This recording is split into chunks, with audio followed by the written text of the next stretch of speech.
প্রিয় দর্শক, আসসালামু আলাইকুম। আমন্ত্রণ জানাচ্ছি ফেসটক বিডিতে। বাংলাদেশ জামায়াত ইসলামী প্রায় ৮ লক্ষাধিক ভোটার বাংলাদেশের বিভিন্ন জায়গা থেকে ঢাকায় স্থানান্তরিত করেছে। মনে করেন একজন ভোটার চিটং কিংবা কুমিল্লায় আছে, সেই ভোটার যেই স্থানে আছে সেখানে জামায়াতের যে জোট সঙ্গী প্রার্থী আছে কিংবা জামায়াতের যে নিজস্ব প্রার্থী আছে, সেইখানে সে জামায়াতের জোট সঙ্গী কিংবা নিজস্ব প্রার্থী নির্বাচিত হবেন না, সেখানে হয়তো বিএনপির ঘাঁটি।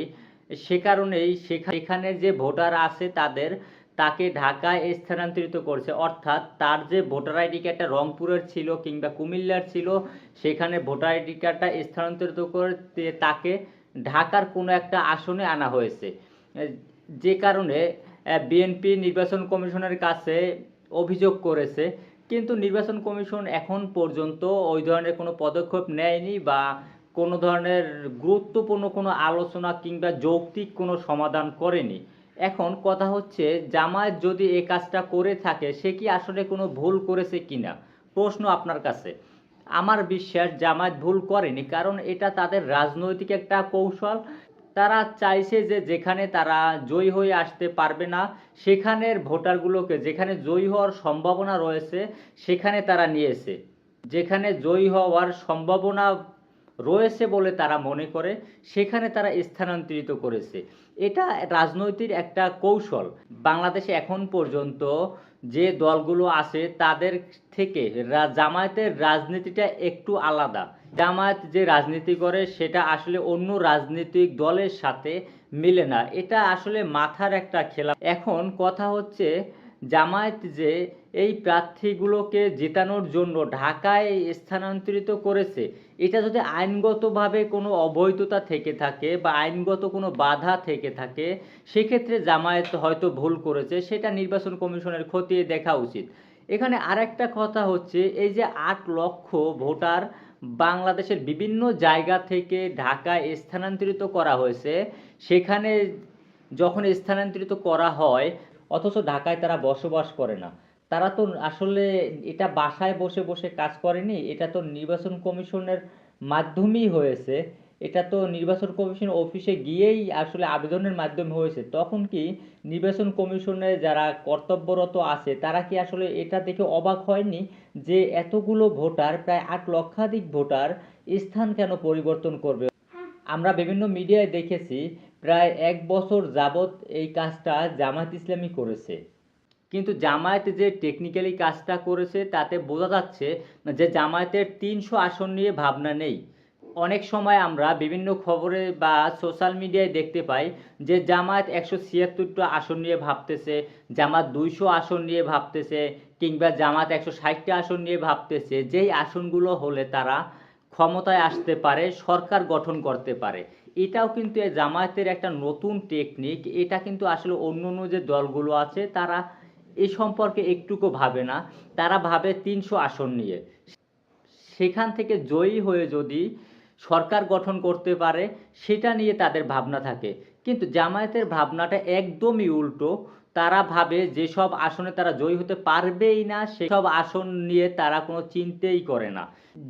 যখন ইসলামী দলগুলো ঐক্য করেছিল, সেখানে চরমোনাই ছিল। চরমোনাইয়ের যে পীর মহোদয় রয়েছে, উনি বলেছিল যে জামায়াত বরিশালে যে আসনটা দিয়েছে সেখানে চরমোনাইয়ের আসন ছিল, চরমোনাইয়ের ঘাঁটি ছিল, কিন্তু সেখানে জামায়াত তাদের প্রার্থী সরিয়ে নেয়নি। কিন্তু যখন জোটটা ভেঙে যায় তারপরে আমরা দেখতে পেলাম যে জামায়াত বরিশালের চরমোনাইয়ের পীরের আসন থেকে জামায়াত তাদের প্রার্থী সরিয়ে নিয়েছে। এখন তারা হয়তো ভেবেছে এখানে যেহেতু জোট হয়নি, চরমোনাইয়ের ভোটটা তারা পাবে না। আওয়ামী লীগের কথা তো এখন পর্যন্ত বলাই যাচ্ছে না, কিন্তু বিএনপির এটা একটা ঘাঁটি বলে পরিচিত। সে কারণে হয়তো জামায়াত নির্বাচিত হতে পারবে না, এই কারণেই হয়তো বা তাদের প্রার্থীকে বসিয়ে দিয়েছে তারা। কিন্তু জামায়াতের যে এই কৌশল যদি সঠিকভাবে বাস্তবায়ন করতে পারে, তাহলে জামায়াত নির্বাচনের পরে সরকার গঠন করতে পারবে কিনা জয়ী হয়ে সেটা পরের কথা, কিন্তু তারা রাজনীতির মাঠেও অনেকটা এগিয়ে থাকবে। ৫ই আগস্টের আগের সরকারকে আমরা দেখেছিলাম বিএনপি সব জায়গাতে আন্দোলন করেছিল সঠিকভাবে, একটা আন্দোলন গড়ে তুলেছিল, কিন্তু ঢাকাতে বিএনপি কিছু করতে পারেনি। কারণ ছিল ঢাকাতে 5ই আগস্টের আগের সরকার এমনভাবে চাদরে ঢেকে রেখেছিল যে কোনো আন্দোলনই বিএনপি সফল করতে পারেনি। প্রতিটা আন্দোলনে বিএনপি যখন প্ল্যান এ বা প্ল্যান বি ভাবে, তার আগেই প্রশাসন এটা জেনে যায়। এই ধরনের একটা অবস্থার মধ্য দিয়ে বিএনপি আন্দোলন কোনোভাবেই সফল করতে পারছিল না। কিন্তু এই জামায়াতকেও সেম ওই একই ক্যাটাগরিতে আগাতে দেখা যাচ্ছে তাদের প্ল্যান নিয়ে। বিএনপির অভিযোগগুলো যদি সঠিক হয় যে তারা প্রায় 8 লক্ষাধিক ভোটার যদি ঢাকায় ঢুকিয়ে থাকে নতুন ভোটার, তাহলে বিএনপি ঢাকায় যে সিটগুলো আছে সেখানে নিঃসন্দেহে একটা বিপদে পড়বে। কারণ ঢাকায় যে 8 লক্ষাধিক ভোটার আছে সেগুলো তো আর বিএনপির ভোটার হবে না, বিএনপিকে ভোট দিবে না।